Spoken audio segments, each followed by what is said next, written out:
Past love గురించి అడగడానికి chance లేదు, ఆల్రెడీ ఉండే ఉంటదని మాకు ఆల్రెడీ తెలుసు. నేనైతే జాబ్ చేసే అమ్మాయిని చేసుకుందామని అనుకుంటున్నాను అన్న. ఎందుకంటే నాకున్న ఫైనాన్షియల్ సిచ్యువేషన్ కి వర్కింగ్ ఉమెన్ అయితేనే బెటర్ నాకు. సో తప్పదవరండు వాడేయడం అంతే.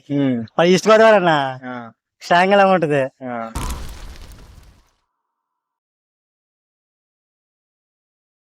పెళ్లి చూపులు జరిగే టైంలో మీరు అమ్మాయిని ఏదైనా అడగాలి అనుకుంటే ఇప్పుడు ప్రెసెంట్ డే సిచ్యుయేషన్ బేస్ చేసుకొని మీరు అమ్మాయిని ఏమైనా అడగాలనుకుంటారు? ఇప్పుడున్న ప్రెజెంట్ సిచ్యువేషన్ లో అయితే మీకు ఇంత ముందు ఎవరైనా బాయ్ ఫ్రెండ్ ఉన్నారా అనే క్వశ్చన్ మాత్రం పక్కాగా అడుగుతాం. ఇంకా దాన్ని బేస్ చేసుకొని నార్మల్ క్వశ్చన్లే, ఐ మీన్ ఎలాంటి క్వాలిటీస్ కావాలి అని, నాకున్న క్వాలిటీస్ ఇవి మీరు ఎక్స్పెక్ట్ చేస్తున్నారా అని ఆ వేలో అడుగుతాం. ఇప్పుడున్న ప్రజెంట్ సిచ్యువేషన్ అయితే మన వంట వచ్చని అడుగుతారు, నాకైతే వంట రాదు నువ్వే నేర్చుకొని చెప్తా.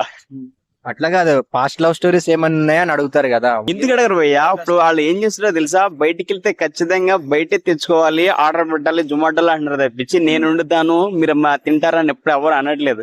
ఇప్పుడు ఫాస్ట్ లవ్ స్టోరీస్ కన్నా ఈ వంటే పెద్ద ప్రాబ్లం అయిపోయింది. ఒకటి. రెండోది వచ్చేసరికి పాస్ట్ లవ్ గురించి అడగడానికి ఛాన్స్ లేదు, ఆల్రెడీ ఉండే ఉంటదని మాకు ఆల్రెడీ తెలుసు. ఇప్పుడు వచ్చిన తర్వాత కరెక్ట్ ఉంటే చాలనేది మా ఫీలింగ్. మ్యారేజ్ అయినాక అమ్మాయికి ఏదైనా పాస్ట్ లవ్ స్టోరీ ఉంది అని మీకు తెలిసింది అనుకోండి, అప్పుడు మీరు ఎలా రెస్పాండ్ అవుతారు? పాస్ట్ గురించి తెలిసిన మనం చేయగలిగేది ఏం లేదు కదన్నా. ఫ్యూచర్ గురించి మనం ఆలోచించుకొని ఆ అమ్మాయిని ఫ్యూచర్ కి అలవాటు చేసుకుంటూ వెళ్ళాలి. అంటే పెళ్లి చూపులు జరిగే టైంలో మీకు చెప్పలేదు ఎటువంటి పాస్ట్ లవ్ స్టోరీ లేదనేది చెప్పారు కదా, బట్ మ్యారేజ్ అయ్యాక తెలిసిందంటే అమ్మాయితోనే లైఫ్ ని కంటిన్యూ చేస్తారా లేకపోతే ఎలా ఏమైనా ఆలోచిస్తారా?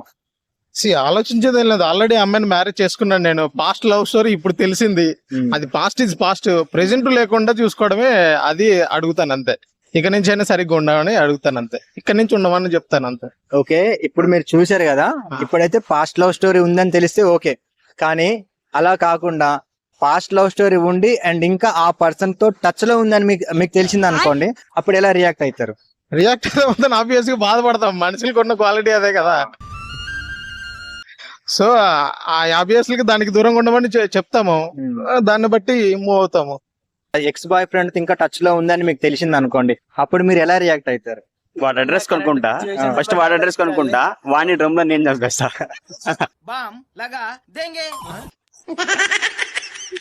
డ్రమ్ నాకు కాదు వాళ్ళకేస్తా. ఏమీ లేదు, ఒకటి కంప్లీట్ ఇవ్వడం, లేకపోతే ఇంటికి వెళ్ళి తప్పదవరండు వాడేయడం అంతే. తప్పదవరండు వాడేయడం అంతే. మరి ఈస్ట్ గోదావరి అన్న స్ట్రాంగ్ ఎలా ఉంటది. ఏం చేస్తారో తెలుసా? ఏం చేస్తారు? ఇలా వెళ్ళడం కొట్టేసి రావడం అంతే. ఓకే, అమ్మాయి కొట్టినంత మాత్రం అమ్మాయి మారుతుంది అనుకుంటున్నారా? అసలు అమ్మాయి అసలు మారడం లేదన్న. మొగుడు అలా అర్థమించిపోవడమే కానీ అమ్మాయి క్యారెక్టర్ మాత్రం అసలు మారలేము కూడా. ఓకే, మరి అప్పుడు ఆ పర్సన్ తో ఎలా లీడ్ చేస్తారు? మళ్ళీ లీడ్ చేయడం ఏముండదు అన్న, ఇప్పుడు బ్రేకప్ చెప్పడం మంచిది, లేకపోతే ఒక వార్నింగ్ ఇవ్వడం, అంతేగానక వాళ్ళ జోలికి వెళ్ళకపోవడం మంచిది నాకు తెలిసి. సపరేట్ కాపురం పెడితేనే నేను మ్యారేజ్ కి యాక్సెప్ట్ చేస్తానైతే అమ్మాయిలు అంటున్నారు. మరి అలా అమ్మాయి అనింది అనుకోండి పెళ్లి చూపుల రోజు, మీరు దాన్ని ఆ విషయంలో మీరు ఎలా రెస్పాండ్ అవుతారు? నేను అమ్మాయిని సెపరేట్ పెట్టేస్తా. అంటే పెళ్లిని రిజెక్ట్ చేస్తారా? ఎస్, దాని అది ఒకవేళ సెపరేట్ గా ఉన్నావంటే నువ్వే సెపరేట్ గా ఉంటే నేను మా పేరెంట్స్ తో ఉంటా అని చెప్తా. అన్నా అంటే ఇంత ముందు పల్లెటూరులో ఉంటే పక్కాగా పేరెంట్స్ తో పాటు ఉండాలి, సిటీలో ఉంటున్నాము, సో ఇక్కడ జాబ్ పర్పస్ కి వచ్చి ఇక్కడే సెటిల్ అవుతున్నాము, సో ఆబ్వియస్ గా డివైడ్ అయ్యే ఉంటాము. నేనైతే పేరెంట్స్ తో పాటు కాకుండా అంటే పక్కన ఉండాలని అనుకుంటాను ఇండివిడువల్ గా. ఒకవేళ మ్యారేజ్ అయ్యాక అమ్మాయి రాంగ్ అంటే ఓకే పర్లేదు, మనం సపరేట్ కాపురం పెట్టడానికి అయితే ఏ అబ్బాయి కూడా ఒప్పుకోడు. బట్ ఒకవేళ పేరెంట్స్ సైడ్ నుంచి ఫర్ ఎగ్జాంపుల్ మీ మదర్ కావచ్చు, మీ డాడీ కావచ్చు, అత్తమ్మ అమ్మలు పోరు అంటారు కదా, అలా అమ్మాయికి ఉందనుకోండి, అప్పుడు అమ్మాయి సపరేట్ కాపురం పెడతాం ఇట్లా గొడవలు అవుతున్నాయి కదా అని అమ్మాయి అలాంటి టైంలో చెప్పింది అనుకోండి, అప్పుడు మీరు ఎలా రెస్పాండ్ అవుతారు? ప్రాపర్ రీజన్ ఉంటే ఆలోచిస్తా, లేదంటే అసలు సెపరేట్ పెట్టడానికి అసలు ఆలోచించు. గైస్, మా అబ్బాయిలు ఎవరైనా గానీ 25 to 30 years ఇంత కని పెంచిన తల్లిదండ్రుల్ని దూరం చేయాలి అనుకుంటే మ్యారేజ్ నైతే రిజెక్ట్ చేస్తాం, కానీ పేరెంట్స్ నైతే రిజెక్ట్ చేయము. టు బి ఫ్రాంక్ గా చెప్తున్నాము. ఓకే, అమ్మా నాన్న గొడవ వచ్చి అమ్మా నాన్న వల్లనే ప్రాబ్లం అన్నప్పుడు అప్పుడు ఆలోచిస్తాం, అది కూడా ఈ బ్రదర్ చెప్పినట్టు ప్రాపర్ రీజన్ ఉంటేనే. అమ్మాయి చూడడానికి నార్మల్ గా అండ్ మంచిగా ఉండి క్యారెక్టర్ బాగుంది అనుకోండి, అలాంటి అమ్మాయిని మీరు యాక్సెప్ట్ చేస్తారా? ఆబ్వియస్ గా క్యారెక్టర్ మంచిగా ఉండాలని అనుకుంటాం కదా, అందం కంటే క్యారెక్టర్ ఇంపార్టెంట్ అని అనుకుంటాం కదా. అమ్మాయి యావరేజ్ గా ఉంటుంది, క్యారెక్టర్ మంచిగా ఉంటుంది, అలాంటి పర్సన్ ని మీరు యాక్సెప్ట్ చేస్తారా? ఖచ్చితంగా యాక్సెప్ట్ చేస్తా. ఎందుకంటే అందం చూసి పెళ్లి చేసుకున్నాం అనుకో, అది సంవత్సరం 2 సంవత్సరాలు ఉంటది, కానీ క్యారెక్టర్ చూసి చేసుకుంటే లైఫ్ టైం నాతో పాటు ఉంటుందని నా నమ్మకం. సరే, మీరు పెళ్లి చూపులకు వెళ్ళారు, కానీ ఫస్ట్ సైట్ లోనే షీ ఈజ్ పర్ఫెక్ట్ అని మీరు ఎలా ఐడెంటిఫై చేయగలుగుతారు? నేనైతే చేయలేను భయ్య, ఫస్ట్ సైడ్ లో నేను చేయలేను. ఇది ఈ బ్రదరే కాదు, ప్రపంచంలో ఏ అబ్బాయి కూడా ఫస్ట్ సైట్ లో పెళ్లి చూపులకు వెళ్ళిన రోజు ఏ అబ్బాయి కూడా ఖచ్చితంగా అయితే ఐడెంటిఫై చేయలేడు whether she is perfect or not. Past love story ఉందా లేదా అని అయితే మనమైతే ఖచ్చితంగా చెప్పలేం, అంతే కదన్నా? ఎస్ ట్రూ, ఖచ్చితంగా. మ్యారేజ్ అయ్యాక అమ్మాయి జాబ్ చేయాలి అనుకుంది అనుకోండి, మీరు జాబ్ కి పంపిస్తారా లేదా? నేనైతే జాబ్ చేసే అమ్మాయినే చేసుకుందామని అనుకుంటున్నాను అన్న. ఎందుకంటే నాకున్న ఫైనాన్షియల్ సిచ్యువేషన్ కి వర్కింగ్ ఉమెన్ అయితేనే బెటర్ నాకు. సో దాన్ని బేస్ చేసుకుని అమ్మాయి వర్కింగ్ ఉమెనే కావాలని అనుకుంటున్నాను నేనైతే.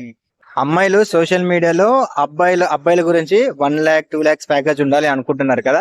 ఒకవేళ మన అబ్బాయిల తరపు నుంచి ఒకవేళ మీరు మ్యారేజ్ చేసుకునే అమ్మాయికి ఎంత ప్యాకేజ్ ఉండాలని మీరు అనుకుంటున్నారు? అన్న పర్టికులర్ ప్యాకేజీల గురించి ఏమి అలా ఏం లేదు. బట్ ఏంటంటే వర్కింగ్ ఉమెన్ అయితే రెస్పాన్సిబిలిటీ తెలుస్తాయి. అది ఎంత ప్యాకేజ్ అయినా పర్లేదు. జనరల్ గా అంటే ఇప్పుడున్న సిటీలో 10 to 15K ప్యాకేజ్ ఉంది అనుకోండి అమ్మాయి, అలా ఉంటే మీకు ఓకేనా? ఇంత పర్టికులర్ ప్యాకేజ్ అని మైండ్ లో ఏం లేదన్న. సో వర్కింగ్ ఉమెన్ అయితే బెటర్ అని అనుకుంటున్నా అంతే.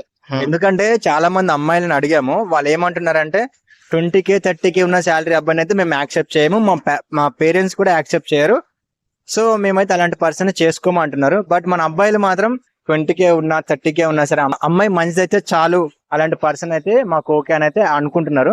సో అందుకు అడుగుతున్నాం అనమాట. అన్నా ఇప్పుడు ప్యాకేజ్ అనేది అది వాళ్ళ రిక్వైర్మెంట్. ఇప్పుడు నాకు అలాంటి రిక్వైర్మెంట్ లేదు. అందరు అబ్బాయిలు ఇలా ఉంటారని కాదు కదా.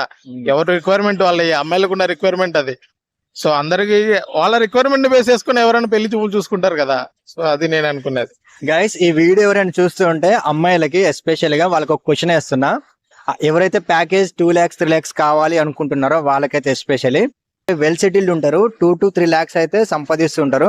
సో అలాంటప్పుడు అమ్మాయి కూడా 1 lakh ఒక మినిమం 1 lakh ప్యాకేజ్ ఉన్న అమ్మాయిని అయితేనే యాక్సెప్ట్ చేస్తాము అని ఒక అబ్బాయి అన్నాడు అనుకోండి, మీ రియాక్షన్ ఎలా ఉంటుంది అనేది కామెంట్ సెక్షన్ లో కామెంట్ చేయండి. మమ్మల్ని పాస్ చేయాలి సార్. మ్యారేజ్ అయ్యాక ఒక వైఫ్ అండ్ హస్బెండ్ హ్యాపీగా ఉండాలి అనుకుంటే మీ ఎక్స్పీరియన్స్ బట్టి మీరు చూసే వాళ్ళకి ఏం చెప్పాలనుకుంటారు? ఒకటే అన్న, ఇద్దరి మధ్య అండర్స్టాండింగ్ ఉండాలన్న. మేము అండర్స్టాండింగ్ ఉంటే కలగాలం బతికిచ్చేద్దాం కలిసి. గైస్, నాకు ఒక చిన్న క్వశ్చన్. పబ్లిక్ ని అడిగిన అందరికి కూడా అండర్స్టాండింగ్ ఉండాలి, లాయల్ గా ఉండాలి అంటున్నారు. అందరికి తెలిసి కూడా ఎందుకు తప్పులు చేస్తున్నారో అదైతే తెలియదు. అన్న, మీ ఉద్దేశంలో అండర్స్టాండింగ్ అంటే ఏంటి? అండర్స్టాండింగ్ అంటే ఏమన్నా, మనం వైపుని బాగా చూసుకోవాలా. అలాగే బాగా చూసుకున్న అమ్మాయి కూడా మనతో సరిగ్గా ఉంటుంది అనేది కూడా నమ్మకం లేదు చెప్పాలంటే. నమ్మకం బట్టి పోతాయి ఏదైనా సరే. ఆ అమ్మాయి మనల్ని నమ్మి, మన అమ్మాయిని నమ్మి దాన్ని బట్టి పోతాయి. ప్రతి దానికి మనం తన మొబైల్ చెక్ చేసి ఎవరు మెసేజ్ చేస్తుంది కూడా వెళ్ళి అంటే వేస్ట్ అన్న. వస్తాం బాబు, నమస్కారం.